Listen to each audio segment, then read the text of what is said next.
Mitchell, now a couple of days after the Michigan State game, you've had time to look back at some of the film and digest everything that happened, playing that complete game, and as you mentioned after the game, just in every phase of the game, just seemed to be playing a complete ball game. After you watched some film, what were your big takeaways in that facet? Exactly what you said.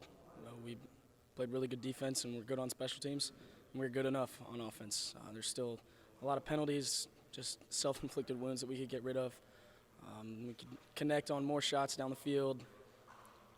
We're just a little bit off on some plays, which is good. It's positive. We did enough to win. And so that's a big positive we're taking away, but there's also a lot to learn from. Yeah, an effect obviously at the wide receiver possession, the couple punt returns, and even one touchdown pass as well, just seeming to compete and help the team in many different ways as you've done through your career. I guess just talk a little bit about that kind of role and doing just a little bit of everything on Saturday. I want to win, and I don't care if I have to sit on the bench to do it. My whole thing is I want to win football games for this school. I love this place, and I love this football team, and I love the guys on the team. So I was fortunate that they called my number for the throw, and if that's what I have to do, that's what I'm going to do. And whether it's giving out water, throwing touchdown passes, catching them, it doesn't matter. I want to do whatever I can to help win.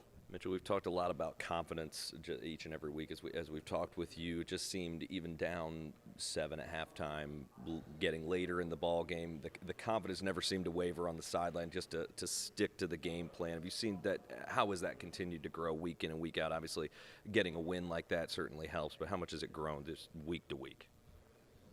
It's done exactly that. It's grown. We're starting to see we can do some things when we listen to coaching and understand more game plan during the week. I know there was a lot of really good film study last week, knowing exactly what we were trying to do. So if we can build on that this week and get even a little bit better, we'll only be more confident and it'll give ourselves a real chance on Saturday. Finally, Mitchell, as you mentioned, going to Columbus on Saturday, I guess just your early observations on them, what makes them so tough, and what are your expectations for heading into Columbus? They've obviously been playing really good, scoring a lot of points and not giving up that many. I know we've just watched them a little bit, but they look really fast on defense. They're sound. They're well coached. It's going to be a real test for us. I haven't really watched their offense, but I'm sure they're the same way. So it's going to be a really good test, and going to need a lot of study during the week. Thanks, Mitchell. Mm-hmm.